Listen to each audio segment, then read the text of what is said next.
It was a crisp autumn morning when Amanda Jackson stared into the bluest eyes she had ever seen.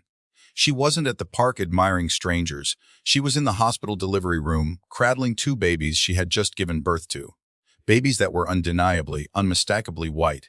A gasp escaped her lips as the weight of the moment hit her like a freight train.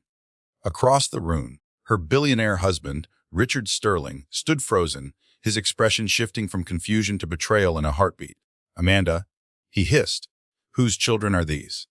But this wasn't the beginning of Amanda's nightmare. It was the first crack in a carefully crafted facade of trust.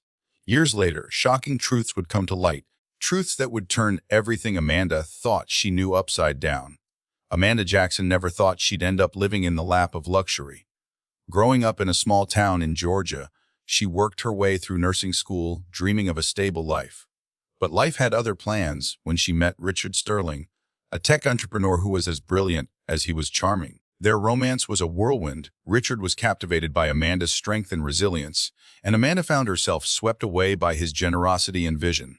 They married within a year of meeting. For Amanda, it was a dream come true fairy tale that took her from her modest upbringing to sprawling mansions, extravagant galas, and global travels. Richard was the epitome of a perfect husband, or so it seemed. But even fairy tales have their shadows. By the third year of their marriage, Amanda began noticing cracks. Richard worked long hours and often seemed distracted. When she brought it up, he waved it off as business stress. Amanda, now pregnant, tried to focus on preparing for their family. Despite his distance, Richard assured her he was thrilled about becoming a father. And then the twins arrived. The delivery was complicated.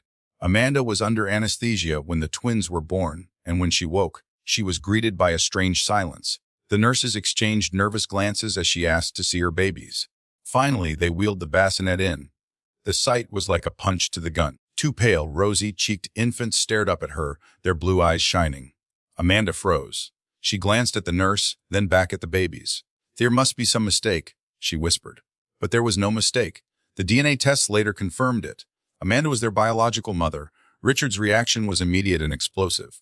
"You cheated on me," he accused, his voice low and venomous. Amanda, shocked and hurt, vehemently denied it. But the truth didn't matter to Richard.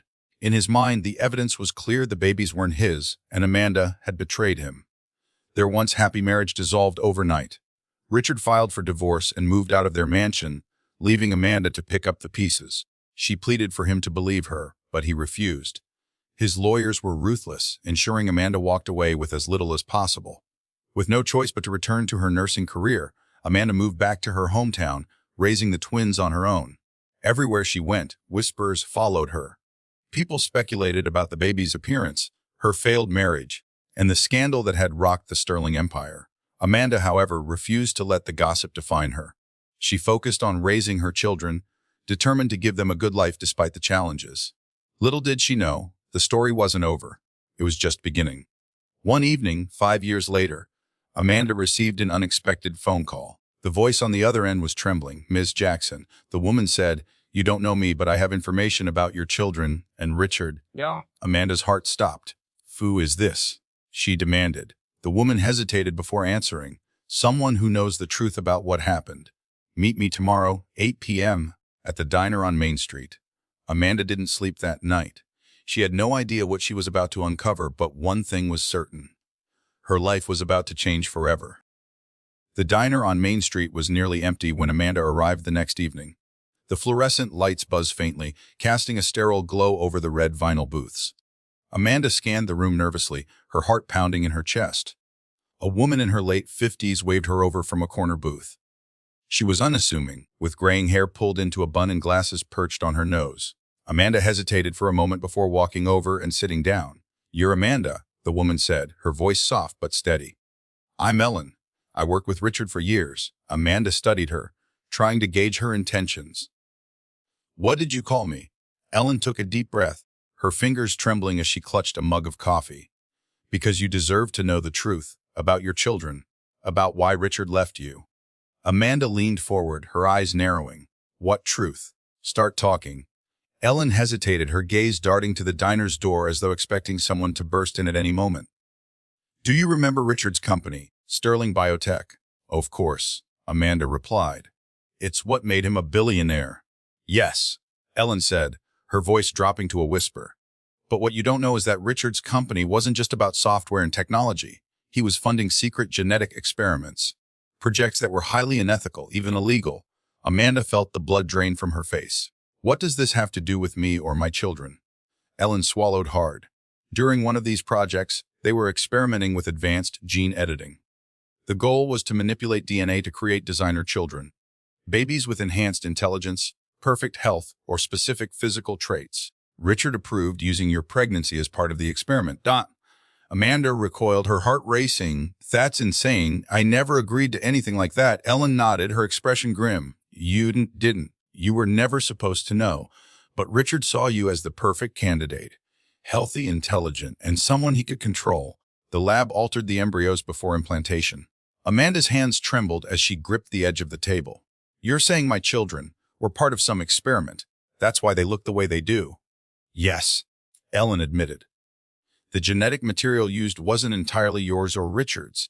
They introduced DNA from other donors to ensure certain traits. When the twins were born, Richard was horrified. Not because of you, but because the experiment had worked too well. The babies didn't look like him, and he couldn't handle the public scrutiny or the scandal it might bring. Amanda felt like the room was spinning. The betrayal was too much to process. Why are you telling me this now? Why not years ago? Because I was scared, Ellen said, her voice breaking. Richard's lawyers are ruthless, and I signed an NDA. But when I saw how he destroyed your life, I couldn't stay silent anymore. You deserve answers. Amanda sat back, her mind racing. If what Ellen said was true, it wasn't just about her or Richard anymore. It was about her children. Their lives had been shaped by something they had no control over. Is there proof? Amanda demanded. Ellen nodded and slid a flash drive across the table. Everything is on here. Emails, lab reports, contracts. It's all documented. But be careful, Amanda. If Richard finds out you have this, he won't hesitate to come after you. That night, Amanda sat alone in her small living room, staring at the flash drive. She hadn't yet opened it, too afraid of what she might find. Her twins, Clara and Ethan, were asleep upstairs, blissfully unaware of the storm brewing around them. Amanda couldn't help but feel a surge of anger and protectiveness. Richard had abandoned them, left her to raise 2 children on her own, and now she discovered he had used them as pawns in some twisted game. With a deep breath, she plugged the flash drive into her laptop. The files were damning. Email chains between Richard and the lead scientist outlined everything: the experiment, the genetic modifications, even a contingency plan to destroy evidence if the project failed. Amanda's stomach churned as she scrolled through the reports, each revelation worse than the last. And then she found something that made her blood run cold, a contract signed by Richard Sterling, agreeing to allow further observation of the twins until their 18th birthday. It was dated just 2 weeks before the twins were born. Her hands shook as she read the final clause. In the event of unforeseen complications, subjects may be retrieved for further study. As Amanda sat frozen, trying to process what she had just read, a sudden knock at the door shattered the silence. Her heart leapt into her throat. She glanced at the clock. 10:15 p.m. Who could be visiting at this hour? Cautiously, she approached the door and peered through the people. A man in a suit stood on her porch, his expression unreadable. I'm S. Jackson, he called out, his voice firm. I'm here on behalf of Sterling BioTech. We need to talk. Amanda stepped back, her mind racing. Ellen had warned her this might happen. Whoever this man was, he wasn't here to chat. She grabbed the flash drive, tucked it into her pocket, and made a split-second decision. She wasn't going to let them take her children. Mummy. Clara's sleepy voice called from upstairs. Amanda's resolve hardened. Whatever's coming, she would face it head on. No one was going to hurt her family. Not again. Amanda's mind raced as she stood frozen by the door, her back pressed against the wall. The man in the suit knocked again, harder this time. Ms. Jackson, we know you're home, he said, his voice calm but commanding.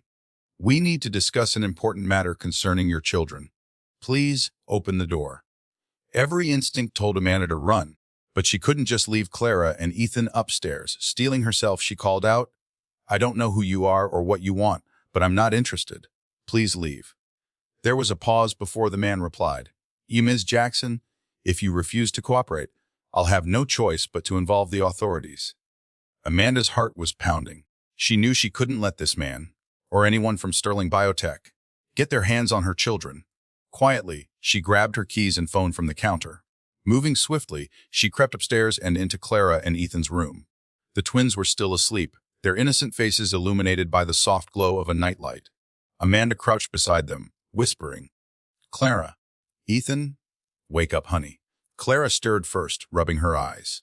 "Mummy, what's going on?" "Esha," Amanda said, trying to keep her voice steady. "We're going on an adventure. Stay quiet and follow me, okay?" Ethan yawned but nodded, holding his sister's hand as Amanda led them to the back door. The man at the front door knocked again, louder this time. Amanda ushered the twins into the car, her hands trembling as she buckled them in.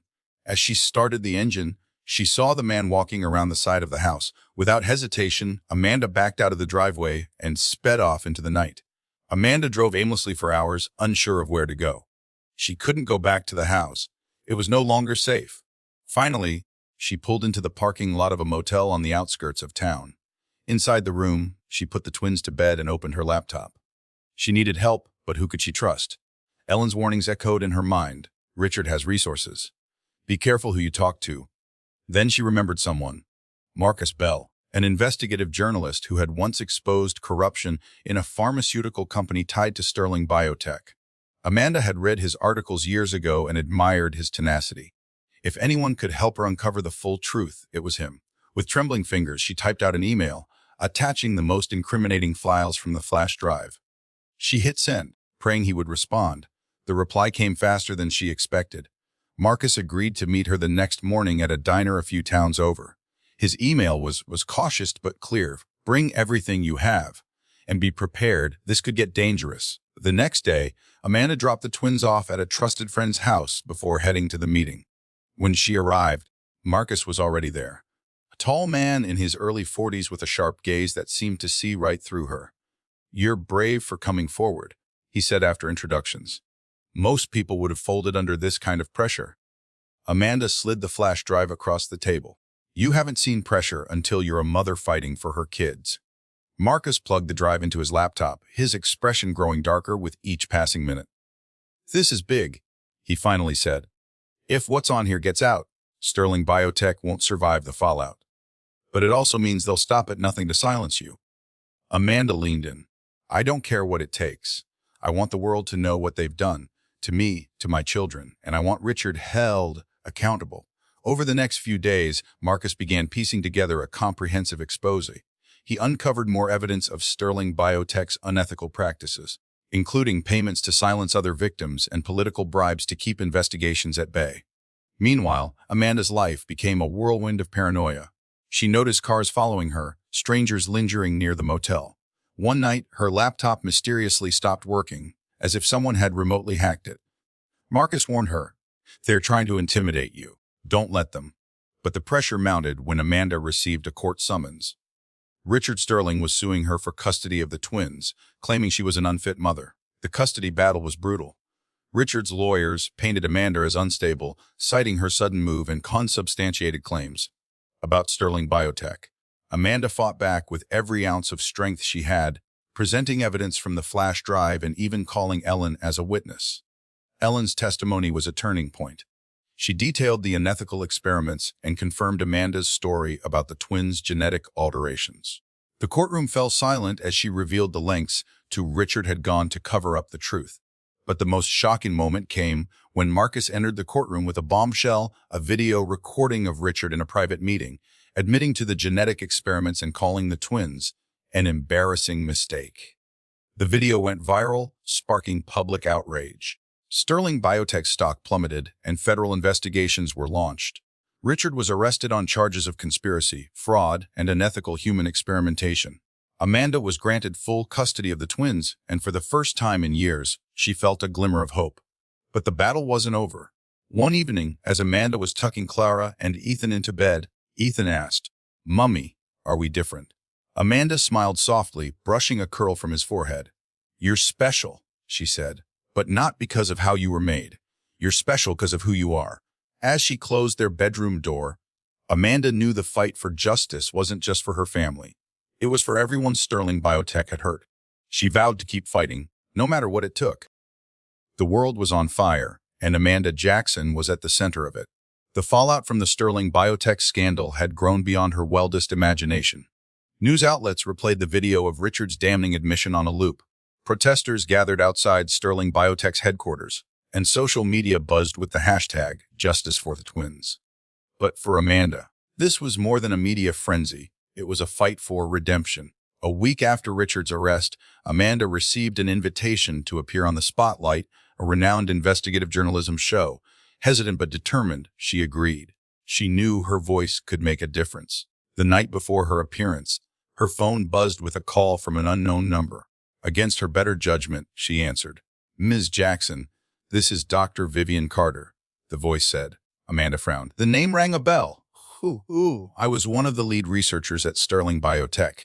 I want to meet. I have information that could change everything, but it has to be off the record. For now. The next day, Amanda met Dr. Carter in a discreet cafe. The older woman looked worn, as if guilt had aged her prematurely. "I'm not here to absolve myself," Carter began. "What we did to you and your children was inexcusable. But you need to know, the experiment wasn't just about gene editing. It was part of something much bigger." Amanda leaned in, her pulse quickening. "What do you mean?" Carter hesitated before pulling out a file. "There's another layer to this. The twins weren't the only ones. There were others. Dozens of children born through similar experiments. Most of them don't even know." Amanda's heart sank. "Are you saying my kids are part of some group?" "Wes," Carter said. "And Sterling BioTech still has data on all of them. They were tracking the children's development, looking for anomalies. If the company rebuilds under new leadership, they could come after your twins again, or worse, exploit the others." That night on The Spotlight, Amanda sat under the harsh studio lights, her hands gripping the armrests of her chair. The host began with a recap of the scandal before turning to Amanda. "Miss Jackson, your story has captivated the nation. What's your message to the public?" Amanda took a deep breath, thinking of Clara and Ethan asleep at home. "My message is this: what happened to my children wasn't just a personal betrayal. It was a violation of human rights. And it didn't stop with them. There are other families, other children out there who've been affected. This fight isn't just mine, it's ours." The audience was silent, hanging on her every word. "And to Sterling BioTech," Amanda continued, her voice unwavering, "you can't hide anymore. The truth is out, and we won't stop until every victim gets justice." After the interview aired, Amanda received a call from Marcus. "You might want to sit down for this," he said. "What now?" Amanda asked, exhausted. "An anonymous source contacted me. They claim to have access to Sterling BioTech's deepest secrets, including the full list of families involved in the experiments." Amanda's heart leapt. "That's huge. When can we meet them?" "Here's the catch," Marcus said grimly. "They want to meet in person and they're asking for money. A lot of it." Amanda hesitated. "Do you think it's a trap?" "It could be," Marcus admitted. "But if it's real, it could blow this case wide open." Amanda and Marcus arranged to meet the source in an abandoned warehouse late at night. The air was thick with tension as they approached the shadowy figure waiting inside. The man handed over a hard drive. "This has everything. Names, addresses, experiments, results. But you didn't get it from me." Amanda nodded, her hands trembling as she accepted the drive. As they turned to leave, the man called out, "Be careful. Sterling BioTech isn't done. They have powerful allies, and they'll do anything to protect their interests." Back at Marcus's office, they plugged in the hard drive. The files were staggering. Names of children, their genetic profiles, progress reports, even memos discussing potential retrieval, operations for children who exhibited exceptional abilities. But one file stood out: Project Origin. It detailed the true purpose of the experiments. Sterling BioTech wasn't just creating designer children. They were attempting to engineer a generation of superhumans to sell to the highest bidder. Governments, corporations, and private clients were listed as potential buyers. Amanda felt sick. This wasn't just about her twins anymore. It was about stopping a global atrocity. With Marcus's help, Amanda organized a press conference to reveal the full extent of Sterling BioTech's crimes. Victims' families came forward, sharing their own stories of betrayal and heartbreak. The outrage was explosive. Protesters marched in cities around the world, demanding accountability. Governments launched investigations, and high-ranking officials connected to Sterling BioTech were forced to resign. Amanda became the face of the movement, a reluctant hero fighting for justice not just for her children, but for all the others who had been wronged. Months later, Amanda stood in her backyard, watching Clara and Ethan play. The world was still a chaotic mess, but for the first time in years, she felt a sense of peace. Marcus's expose had dismantled Sterling BioTech for good. Richard was serving a lengthy prison sentence, and new legislation was being passed to regulate genetic experimentation. As Amanda turned to go inside, Clara ran up to her, clutching a flower she had picked. "Mummy, is everything okay now?" Amanda knelt down, hugging her tightly. "Not everything, sweetie. But we're safer now, and as long as we stick together, we'll be okay." The fight wasn't over, but Amanda knew one thing for sure. She had turned her pain into power, and the world was finally listening.